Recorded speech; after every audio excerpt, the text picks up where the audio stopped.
Welcome to Jerry. Cody. One time. You know, Cody, I've been thinking, during Picasso's often overlooked brown period, he produced hundreds of paintings of...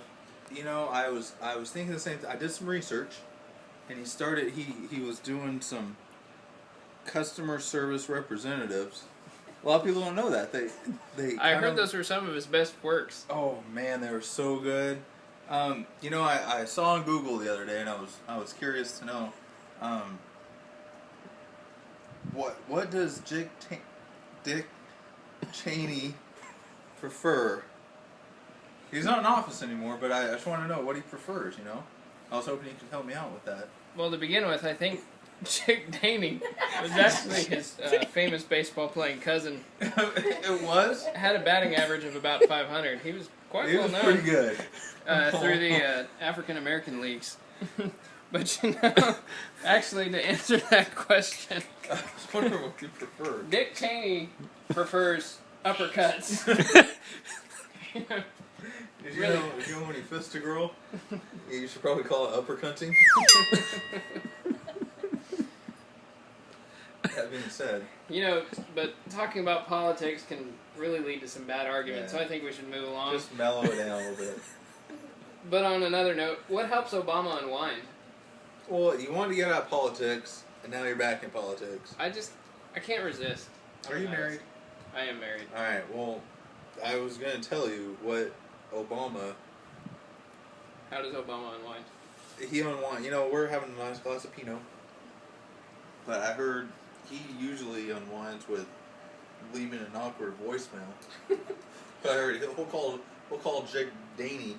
And you mean Chick Daney? Old Chick Daney. And I'll call him up and say, listen, who's in office now, bitch? That's all good, you know, but so I was talking to your wife the other day. We went out to Tutti Frutti, Fresh and Fruity, and we were having yogurt, and she kept asking me, like, over and over and over, I was like, Deborah, shut up, I don't want to talk about this, and she kept saying, Cody, if you're going to do my friend Amanda, you got to know this. What's that smell?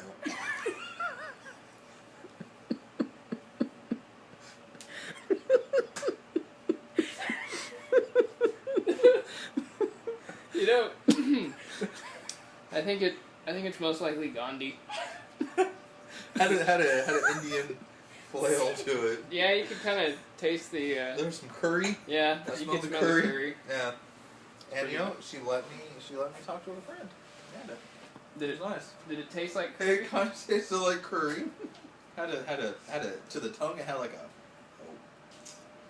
Yeah, you know, curry's kind of one of the things that keeps me up at night. But is it? Yeah, but I'm just kind of wondering. Aside from curry, why can't I sleep at night? Oh. Can you help me out with that? I mean, I tell you, I could really use some extra sleep. There's Ambien. You can like have some chamomile. What really helps me go, and I tell you, it's in all the magazines now. When you want to sleep, teenage pregnancy. Teenage pregnancy does keep me up at night a lot.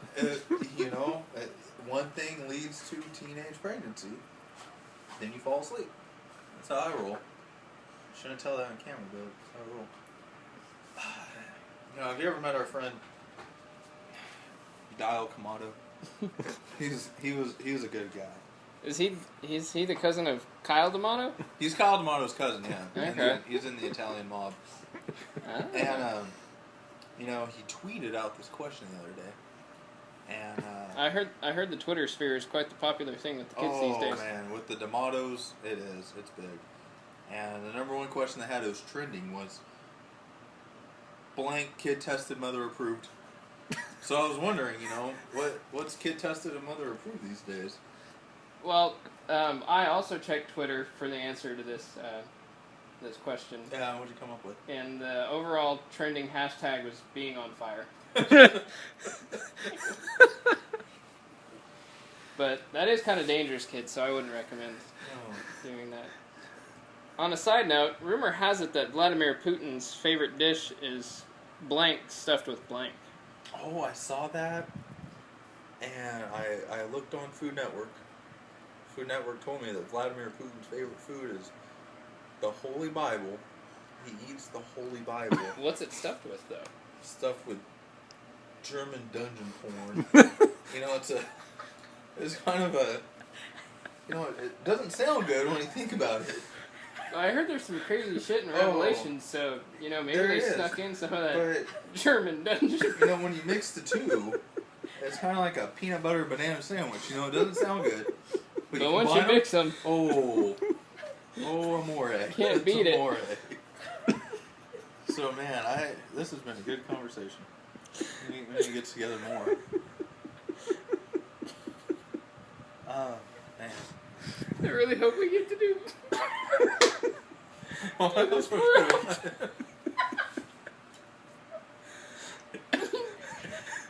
But, you know...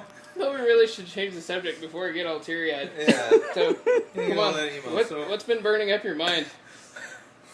You know, I was talking to some girls. You know, I'm single. I'm trying to get out there now, and I was asking them, you know, like what do girls want to know these days in the 21st century? And they said, "What will always get you laid, Cody?" I didn't know. But, well, you know, I've heard if you really want to get with the ladies, yeah, what do you gotta do? You actually have to take candy from a baby. Oh. I guess, you know, instead of just having the baby there with you, you have to have the baby there, and then you have to steal the candy. It shows you're a tough guy, right? Right. Tough love. That's what's the attractive thing. Yeah. Teach that kid, hey, don't fuck with your candy. Exactly. Panties fall off. Panties drop. Panties drop. So, I guess we were talking about Armageddon before we were so rudely interrupted. Yeah, I think there's going to be some new camera by that solicitor. So, with Armageddon possibly around the corner, this is the way the world ends. This is the way the world ends. Not with a bang, but with... Yeah, you know, I thought the Mayans predicted, you know, it's just like an asteroid or something. But I did some research. Found out that the world's going to end simple. A lot of people don't know this. Not with a bang, but with... With the bling. It's just gonna... Is 50 Cent gonna out... Yeah, it's so shiny. It's just gonna go bling. It'll create such a strong solar solar focusing effect. Yeah. So I hope you've enjoyed our segment of Wind Down with Mark and Cody. It's been fun. It has been a pleasure. Enjoy yourself. On this final note, you know, I was on Yahoo Messenger the other day. You still use the Yahoo, huh? I was on. Well, I call it the Who. The Who? Yeah, the cool kids call it the Who. Ah, okay. I heard that's cray cray. Yeah. But you know, as they say, I mean YOLO. And they were asking me on there. They asked me one thing, and I didn't know, so I figured I'd come to you. They wanted to know coming to Broadway this season. They wanted to go see this musical, and they didn't know what the musical was called. But you know, I've heard you're an artsy guy. There are several really good acts coming to Broadway this season. You go through the rundown. But I think, well, we don't have time to go through the whole rundown. But I think the one that everybody's really going to want to see is a time travel paradox. I've heard it just blows Back to the Future out of the water. Just makes your head want to explode. Both of them. It's just messy. So, I think, you know, to end, I think we should go order our tickets for Time Travel Paradox. Yes, I'm there with you. Get some airfare settled. And Southwest. Until next time. Deuces.